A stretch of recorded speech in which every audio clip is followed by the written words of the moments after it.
Hey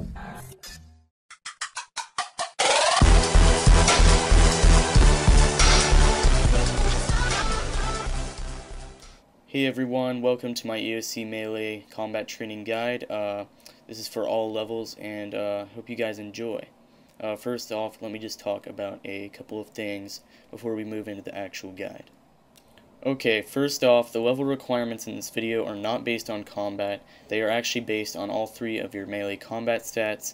So basically what that means, if you have a few levels, like if your attack is a little bit above that, so maybe you have 60 attack, but you have 50 defense and 50 strength, you'll probably want to stick with the 50s method, and vice versa. If you go downwards and you have one skill a little bit down, you can probably still stay with the higher level method.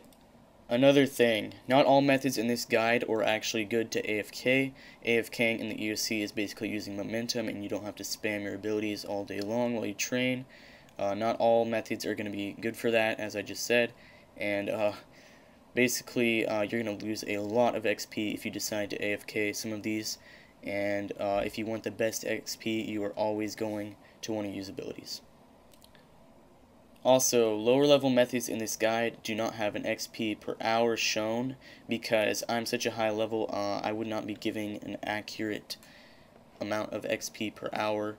And also the weakness shown, if it's not showed, it means that it doesn't have a specific weakness to melee, but you will still be fine fighting that monster. Another thing, the higher your levels are, the more abilities you're going to have access to, which means your attacks will be stronger and stronger as you progress, because you'll be able to use more abilities more of the time, and you won't have to wait for them to regenerate. Also, if the methods in this video are not right for you, I recommend searching for your own methods on the RS Wiki. Okay, one last thing. If you feel something is missing in this guide, or you just want to add something to it, you can feel free to just comment on this video or shoot me a YouTube PM about it. Anyway guys, I hope you enjoyed the guide. Here we go. Hey guys, this is the main part of the guide. This will tell you, basically, this will guide you through the guide, basically. Pretty much all you need to do is, if you have annotations on, or you're just on a PC, you can click on whichever one of these you have the right levels for. So if your level is 1 to 20, click on 1 to 20, levels 2 to 20 to 50, click on levels 20 to 50, and so on. And I also have a space here for some an alternate method for some higher levels. You can click on that if you think you would be able to do it. Anyway guys, I'll just leave this up for a few more seconds, and then we'll get on to the first method.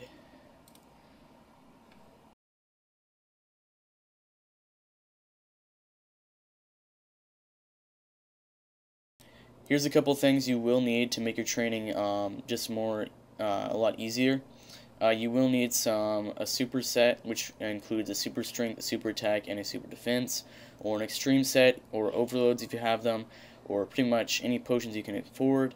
Also, if you have a good prayer level and you can afford using prayer potions while training, go ahead and do that as well. You can also bring food if you need it. You probably will. And there's a few other methods to heal yourself. Some of these are the abilities Regenerate, Rejuvenate, and Guthix's Blessing, which you get from World Wakes quests. You can also use a Bun, Yip, or Unicorn to heal. And you can also use Soul Split or Ceridome and Godsword. Alright guys, here we are at the first section of the guide. The first method is Goblins. Alright, so this is going to be levels 1 through 20. Like I said before, that's just your melee stats. Goblins are located in Lumbridge next to Alcaharid, next to Alcaharid Gate. Their XP per hour is not known to me, but you'll blaze through these levels very fast, and you'll get on with the next monsters extremely fast. So it doesn't really matter, because this will probably only take you about less than an hour to get the first level here. They have no specific weakness, just because they aren't really necessarily weak to melee, but they don't have very high defense, so you can hit them with melee just fine anyway. The weapons that you want to use, basically any weapon that's the highest tier you can, and same with armor. To get to Goblins from the Lumbridge Lodestone, all you need to do is just go straight north along the path, and, or should I say northeast. Then you just go straight up to the little goblin house right there, and there's a large amount of goblins just standing there, and you can fight them there. Alright guys, here I am at Goblins, and as you can see, I'm in sort of gear that you would have if you were first starting out in the game. There's a couple areas you could also do, like cows as well. As you can see, they're actually not weak to melee, but they're so weak that you really are going to hit them anyway. And another thing to note is you will not have as many abilities as you do. You will probably only have about 1 or 2, but you should just be just fine. You should be just fine because that ability will cool down extremely fast. But as you can see, I'm one-hitting them just because I'm such a high level, and that is the reason why I don't have XP rates for this. I can't really calculate them as I'm such a high level. So we'll go ahead and move on to the next section. If you want to go back to the main page, there will be a link right after this.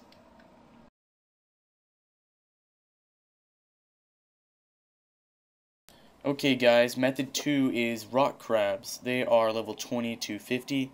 Their XP per hour is unknown to me, as I said before. This is because I am such a high level that it wouldn't be very accurate for me to go and calculate the XP rates there. They have no specific weakness because they're not actually weak to melee, but like I said before, they have such a low defense that you will hit them anyway. They're semi-AFK, which I will show you in the video in just a second. I recommend using the best two-handed weapons or dual-wielding weapons that you can use, and they're located just north of Relica. Okay, to get to rock crabs, you can either go straight north, which I didn't even show on this map. Basically, all you have to do is go straight north to the from the lodestone, or you can choose to go all the way straight north of Relica, as you see on the map. Alright guys, here I am at rock crabs, and as you can see, there's actually 2 locations. There is one on this side of the gate, which is just north of the lodestone, as you can see it there on my map, and there's one just north of the Relica area. And here, obviously, you're not going to have full bandos or fire cape or anything, most likely, but the reason this is semi-AFK is because you need to walk over to the rocks. So as you can see, there's a couple rocks just in the ground like this. You have to walk over to them, then they will come alive. But you can still use momentum and you should be okay. But it's just not going to be quite as AFK. So we'll go ahead and move on to the next method. And if you want to go back to the, excuse me guys. If you want to go back to the main page, just click on the link right after this clip.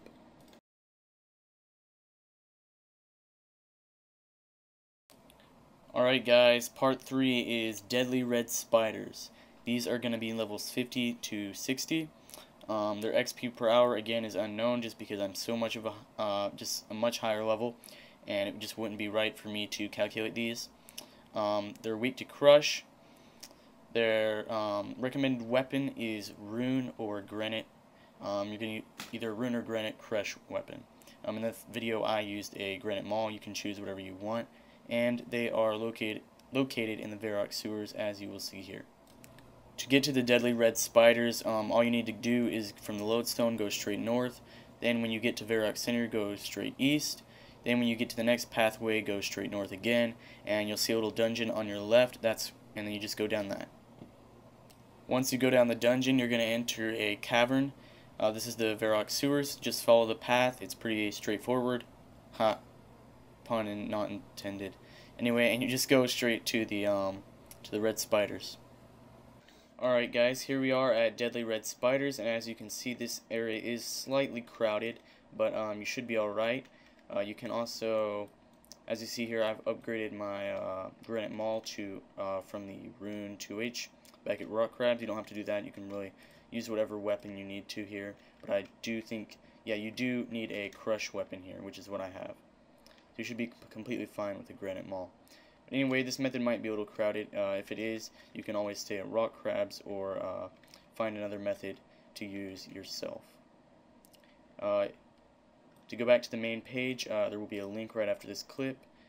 And see you then, guys. See you.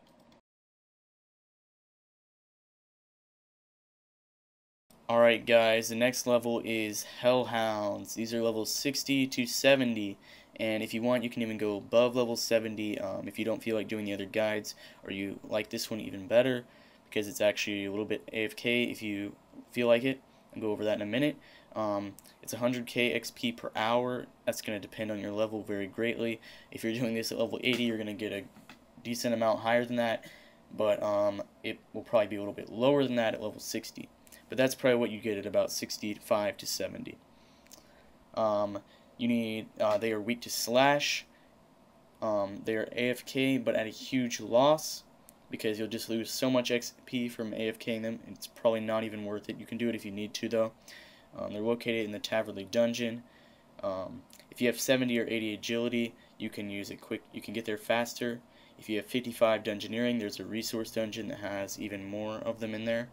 And I think the recommended weapon if you're level 60 attack and you're using it when you're using this guide for the recommended levels, I think dragon scimitars would be a very appropriate weapon. Dual dragon scimitars. To get to Hellhounds, you just go straight south from the Taverley Lodestone, then across the path of water. You'll see a little dungeon over there. You just go straight to the east and then down, and that's how you get to the dungeon. Then you go down the dungeon. Alright, to get to the Hellhounds, once you've gone down the dungeon, there's a shortcut on the right, which is level 70, and that can cut off a large portion of your trip. And there's a level 80, which to the left, which cuts off almost the entire thing. Now, if you don't have 70 or 80 agility, you have to go all the way of this entire path. And you will also need a dusty key, and if you don't know how to get that, just Google it, and it's pretty easy. Alright guys, here we are. This is the Hellhound dungeon. I was going to show you a couple of shortcuts really quick. Here is the level 70 dungeon, or shortcut. That'll cut off about 2/3 of your trip. And here is the level 80 location right here. You just go over that and you're basically right at the Hellhound location. So I'll just go right over there and I'll show it to you guys. Oh, and one more thing guys, you will need as you can see here, I have my keys. This is my brass key right here. You will need that, not brass key, sorry. You will need the dusty key. If you don't know how to get that, just look it up, and you should be able to get it very easily. It's not that hard to get. You can't buy it, but you can just go get it and pick it up at the end of this dungeon. But yeah. Alright guys, here I am at the Hellhound location. You want to pot up. Also, this is a really good place to... Oh, I'm lagging a little bit. I don't know what's going on. Okay, there we go. Drink those pots. This is a really good... I would recommend something to heal you, like a bunyip, and also protect from melee or soul split is highly recommended here. As you can see, there's a resource dungeon right there, and you can go right in, and there's even more Hellhounds in here. Looks like there's already someone here, so I won't stay here for too long. I don't want to mess them up, but as you can see, here I've got my protect from melee on, and they won't hit you quite as much that way. So let's move on to the next part of the guide, and pretty much that's about it. And if you want to see the main page, sorry I can't talk. Anyway, you just need to click on the link right after this video.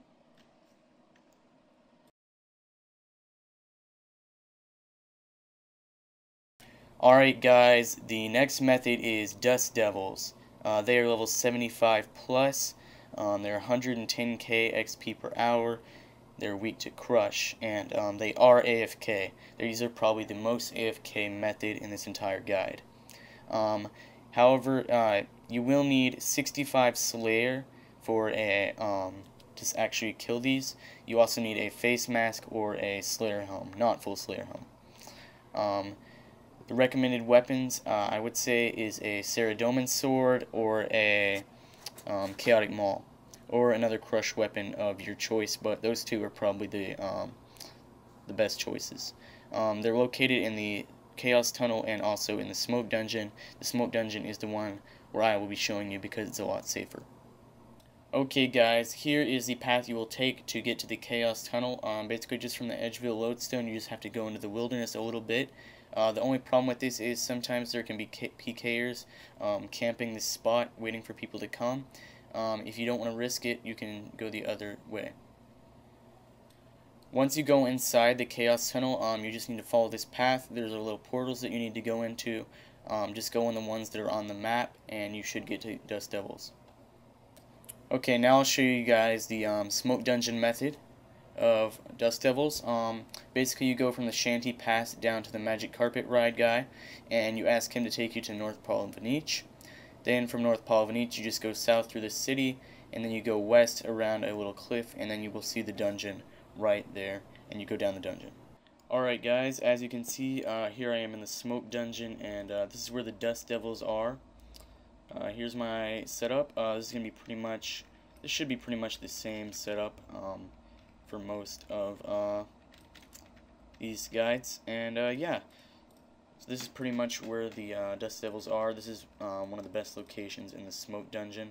If you can see my map here, this is where the entrance is, and you just walk straight down into this area. So yeah, that's pretty much all that is for this part of the guide, and we'll go ahead and move on to the next section. If you want to go back to the start, just hit the link right after this.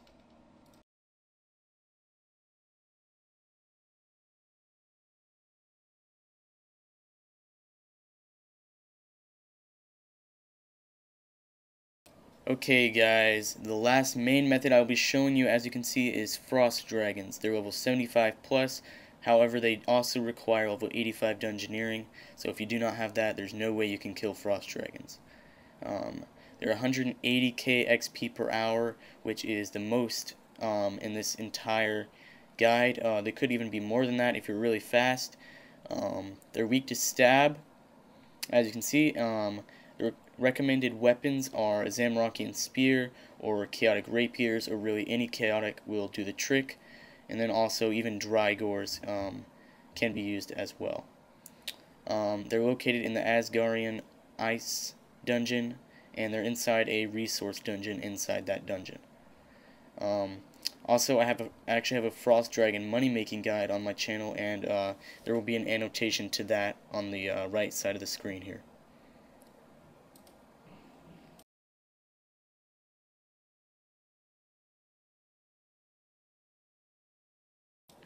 To get to the Asgardian Ice Dungeon, all you need to do pretty much is from the Port Sarim Lodestone, just go straight south. There is also a Summoning Obelisk and a Prayer Altar right next to there, and it's on a little hill in a trapdoor. Okay, and once you've gone down the dungeon, you're going to go through a little cave. There's some muggers and pirates and hobgoblins that you have to go past. And then once you get into the actual ice part of the dungeon, just go straight left, and there's a resource dungeon right there. Alright guys, here we are at Frost Dragons, and I just want to show you this. This is the resource dungeon entrance. It was not really on the map, so I couldn't show it to you. But basically you go right in here, pot up, and you head on over into the Frost Dragon area. Oh, looks like I'm on the wrong prayer. There we go. And yeah, this is pretty much how you kill these. If you are high enough level, you should be able to do this just fine. One thing you need to watch out for is all of a sudden they're going to have a little blue orb spinning around them in a circle. And if you see that, quickly run away from them. And yeah. Also, another great thing about Frost Dragons is you can make a ton of money here. This is actually the current method I'm using to level up and make money. So yeah, it's really awesome, and you can make about 2 mil per hour. I did make a Frost Dragon money making guide. I put a link to that at the start of this section. You can go and watch that. But anyway guys, I guess we'll move on to the next section, and if you want to go back to the main page, you can go ahead and click the link right after this. See you then guys. Oh, and I almost forgot to mention, you do not need super anti-fires to use dual wielding or a chaotic maul. All you need is protect from magic in combination with an anti-fire.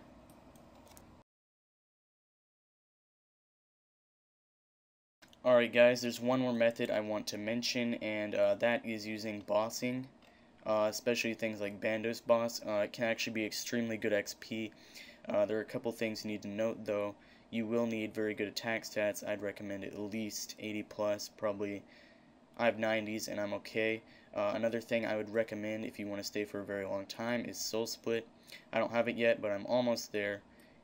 Anyway guys, it's also a lot more fun and stuff like that.